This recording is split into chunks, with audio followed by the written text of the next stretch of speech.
Assalamu alaikum wa rahmatullahi wa barakatuh. Welcome to another episode of Islam for Europeans. I'm your host, Robert.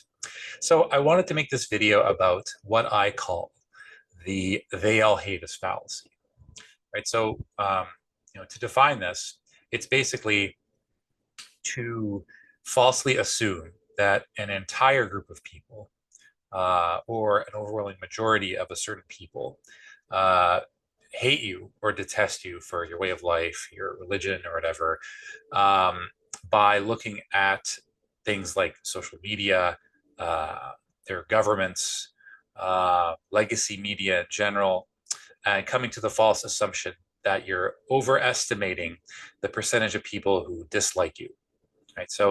And this is, a two-way street. So I'm going to try to be um, as fair as possible in saying that the "they all hate us" fallacy is not particular to just Muslims, but non-Muslims as well, right? And it's across all groups, right? So no one is immune to the "they all hate us" fallacy.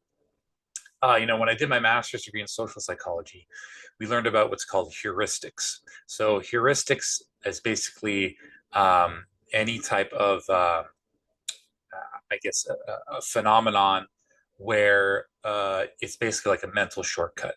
You don't have time to think about, I guess, underlying reasons why an event took place or why certain people hold certain opinions. It's a lot easier to have a mental shortcut. Now, examples of the heuristics include the availability heuristic. So what is an availability heuristic? Well, you just look at what is most readily available, whether that's in social media or an event that happened in your life, to come to a certain conclusion. So if you're, a minority Muslim living in the West, and let's say you get on the bus, right, and there's, 20, 25 people on that bus, the majority of that people may not even have a problem with the fact that you're Muslim or the fact that you wear the hijab, or the fact that you have a beard. But maybe one or two people make some snide comment. And from that one or two, from that one person, it's a lot easier to make the assumption that everyone on the bus hates you. Uh, because not only did they say something, but no one responded in return. Or maybe it may not even have been something verbal. Maybe it was like, a look, right? And people just kind of minded themselves in the West. They don't really engage in conversations, especially in multicultural cities. Um, like it's a lot easier for people to come to the conclusion that these people don't like us. Right? So those are events that occur, every day, on the street. And but what happens, when we have a media apparatus, like legacy media that focuses on the worst possible stories, that doesn't tell the whole story when it comes to world events. It's a lot easier to come to the conclusion that a particular group of people dislike you because the media basically represents you, right? And this occurs, with non-Muslim Westerners as well, vis-a-vis, the Muslim community at times. You know, um, especially in the last couple of recent years, um, leftist organizations have basically taken over the narrative of the left, right? And they're going to seek out Muslims who think the same way, whether that's giving them interviews or running them as political candidates for political parties. And those incendiary statements that those Muslims say, it's very easy for non-Muslim Westerners to think that most all Muslims think this way, and this is not true either. There are many Muslims who um, disagree vehemently with what some Muslims on the left are saying, in certain ways on certain topics, right? But that doesn't really, it gets drowned out. You just go for what's readily available. I'm watching CBC or CNN or BBC, and I see some Muslim woman in a headscarf talking about how much she hates non-Muslim Westerners and so on and so forth. And you come to the conclusion that, well, no Muslims are saying anything against this. They must all think this way. And in 2024, social media really exacerbates the "they all hate us" fallacy to the nth degree, because people will say things on social media. Let's say, a non-Muslim will say something hateful about Muslims, right? And then that person will get thousands of likes. Well, of course he's going to get thousands of likes because all of his followers are following him, right? And on top of that, people who are neutral, who don't really care all that much, they're not going to be on social media whatsoever. And if they are, they're not going to follow an account such as this. So what's happening is that when you have a social media account, like a Twitter account or Instagram account, it's not a representative sample of the entire population. You're just getting all the haters collected into one particular group. So it's going to appear as though the overwhelming majority of non-Muslim Westerners hate Muslims because these accounts are filled with people that are following each other. And even on Twitter, there's no there's a like button on Twitter, but there's no dislike button. So, it's even though we're not looking at, actual research done by researchers and coming to conclusions on what non-Muslims actually think about Muslims and vice versa. Twitter isn't even, a crude example of, saying what's like and what's dislike. I mean, you can look at quote tweets, but that's not the same. I mean, people, they don't want to take the time. It's a lot easier to hit the like button than to hit the quote tweet button and disagree with what this person is saying. So Twitter is not a good example of finding a representative sample of the population, I would say, right? And what makes this even more complicated is that Muslims who are involved in the Dawa scene, right? They usually only engage in Dawa in only three avenues, two of which are basically 1% of their interactions with non-Muslims, open houses, and only people who already have a very positive image of Islam are going to go to an open house. Dawa booths. So Dawa booths, you're going to get Muslims, basically a 70% of your people who come there. People who are already interested in Islam are on the precipice of converting, and you're going to get haters, right? So, if you go on if you're a Muslim, who doesn't interact with the Anglosphere that much, and your only engagement is via Dawa booths, you're going to get a very skewed representation of what non-Muslims think about Islam. You either love it or hate it. The people who are neutral, who don't care, they're not going to take the time to engage in a Dawa booth. And social media accounts are basically, the a Dawa booth to the power of 100, because as soon as you engage on social media, you're going to attract a whole bunch of people who disagree with you. Right? It's just inevitable. And if you post something about Islam, the anti-Islam faction of the right are going to post all sorts of hateful messages, and it's very easy to think that these people represent the vast majority of Westerners, right? And like I said, vice versa is also true. I mean, you have non-Muslims who might think, oh, all Muslims hate us because they'll post an incendiary message about quote unquote the West. And they think that, they're talking specifically about Western populations when they may just be talking about, governments, media, and whatnot. And, I don't blame any one individual, for the they all hate us fallacy. I think that, this is something that all people suffer from because there's very little to no interaction between Muslims living in the West and non-Muslim Westerners. When you don't, if you're a convert who grew up in the West and, your whole family, your whole community is non-Muslim, you understand that you're going to get a cross section of opinions on Islam throughout the Anglosphere. Some people are not going to like us. Some people like Islam. And in between, you have a lot of people who are just absolutely neutral.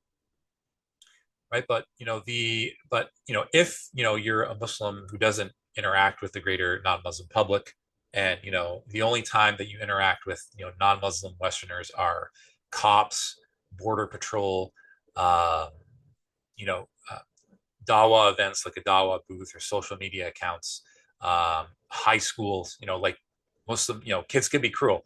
They're going to say a lot of cruel things. And, it's going to really skew your opinion. If you're not an integrated member of society, it's going to skew your opinion of what non-Muslim Westerners actually think. Like if you look at polling, um, the the tide has turned in our favor. It's not like 2003 anymore. You have that survey from More in Common and from the UK that said that 9% um, what is it, 12% of UK non-Muslims uh, strongly dislike Muslims. 9% said they somewhat dislike Muslims, and then 40% were neutral and just didn't care or didn't know. So that's a huge chunk of people, and 35% of people had a somewhat or very positive view of Muslims. Now that's a totally different picture than going on Twitter or Facebook and seeing all these hateful messages about Muslims. There's a large chunk of people who are simply neutral on the subject, or maybe they're on the fence. And like I said, the inverse is also true. Like you know, even if you think Muslims living in the West have a negative opinion of non-Muslim Westerners or the West in general, um, the opposite is true in the Muslim world. They don't have this kind of inner hatred, and I think that's because in the Muslim world you have more Westerners that go to the Muslim world who are Islamophilic. They have a positive image of Islam, or else they wouldn't go there. So most of the people who went, for example, to the Qatar World Cup, you know, um, it's not going to be a representative sample. You're going to have a larger group of people who are neutral about Islam or have a positive opinion of the Muslim world, who at least put their reservations aside to go to Qatar, right? So, like it's unfortunate. I mean, it really is unfortunate, and I can understand why um, it's easy to apply the "they all hate us" fallacy because for bored Muslims, because there's much less at stake for them to try to tweak how they talk. Because one of the faults of the "they all hate us" fallacy is that not only do they all hate us, but it's also impossible or very difficult to change their opinion. I mean, if your only interlocutors are your David Woods and your Jordan Petersons and your apostate prophets, you're going to think that it's impossible to change these people's opinions because you're not interacting with your everyday, non-Muslims. Um, so and that can really, do a lot of damage because you're going to say statements that are very incendiary that are going to galvanize the people on the right who dislike Islam, and it's going to galvanize people who are neutral, and it's basically going to serve as a recruiting poster. Or so people who are on the fence or who are neutral about things that we care about are going to go to the other side, right? So yeah, and if you're a convert, like our whole family, our whole communities are non-Muslim. So there's much more at stake for us to present a positive image of Islam in the West, because that might mean, being kicked out of your family or being able to stay with your family. That might mean, not getting written out of the will and being able to stay in the will. That might mean, like your family as a whole, and changing their mind and actually, accepting you back. And we see this as converts, especially those who've been converts for many years. We see all the hard work that we put in, mashallah, we, like strove really hard to be good Muslims, to be good citizens, to show the beauty of Islam. And after that hard work, alhamdulillah, like many of our family members turned around. So it's disheartening to see, the fact that, there's some Muslims who think that, that they all hate us, that there's no point in trying to, care about things like optics when it comes to, presenting, Islam to the people. Um, and like I said, the inverse can also be true as well. Non-Muslim Westerners, um, many of them, they don't really interact with Muslims all that much. The ones that do, their opinions usually change for the better because, they see that Muslims are honest, they're hardworking, they have good family values. It's just difficult to see because, there's no organization that, is for pro-Muslim, non-Muslim Westerners. Like anti-Islam groups in the West, they get a lot of funding. You have Stop the Islamization of America, you have the English Defense League, and so on and so forth. Those get an enormous amount of funding. But when you look at the people who don't have a problem with Muslims at all, or maybe they have a positive opinion, they've never organized in really any way, shape, or form. So there's no real representative of that. I mean, there are exceptions, of course, and I think it's gotten better since 2003. You have many non-Muslim Westerners who are changing their opinions. That have their own alternative media channels like your Tucker Carlsons or Jada Franzens. So I think it is getting better. So that gives some hope for the future. So I don't want to, I don't want this video to come off as a black pill. I do think that, the they all hate us fallacy is, I think, less strong than it was in 2003. But again, still, more work needs to be done. So what to do about this? What to do about the they all hate us fallacy? I mean, number one, Muslims need to do research. I mean, we can't base our opinions about what non-Muslim Westerners think about us um, from Twitter or from Facebook. It's the absolute worst place to get a representative sample of what people think about you. I think more research needs to be done on attitudes and in-depth questions, not just about Islam, but immigration, um, do correlational analyses, interviews, focus groups, and bring people in and interview even interviewing people on the street. But you need to have researchers who are trained in research, understand how to do a research design, and come to conclusions that will affect like you know affect the results, to be able to interpret those results correctly, right? And just change the whole overall like mindset about this. Like we don't look at polling. Whenever we see a poll, we discard it, which is really unfortunate. So that's one thing. More research and the ability to look at that research and take it seriously. And secondly, there needs to be alternative media outlets that actually could gauge what people think.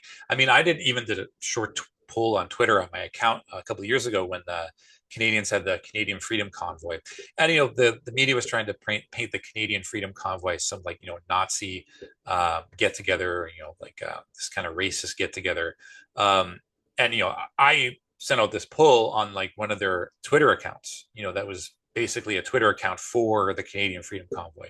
And I asked them straight up, questions to my fellow white Canadians. What are your thoughts on Islam? 20% said positive, 37% said neutral, 13% said highly, no, wait, sorry. 13% said slightly negative, and 29% said highly negative, right?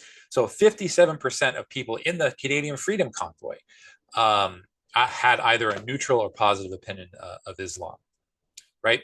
Um, and I showed this to Muslims. They were just shocked. They thought it would be like 90% of them hate us. And the last thing is that there needs to be avenues or ways for those 57% of people to be heard. Like many of them are just reluctant to say anything. There's a lot of stigma about talking about religion in general. So I think there needs to be more of a forum for people to express those opinions and ideas. And these are people who have our support in our corner. There's just it's just difficult because we don't have the funding and the initiative really, to get those voices heard. Right. So in conclusion, the they all hate us fallacy, it affects everybody across all groups of people. It's inevitable because if you don't interact or involved with people from other groups, you're going to base your opinions off of social media or legacy media and think that all people think this, or the majority of the people in this group think this way. And the best remedy for that is better research, more interaction, and willingness to listen to people and alternative media outlets that can better gauge public opinion. So that's my time for the day at Islam for Europeans. I'm your host, Robert. Please like and subscribe to the channel. Thank you for listening. Assalamu alaikum wa rahmatullahi wa barakatuhu.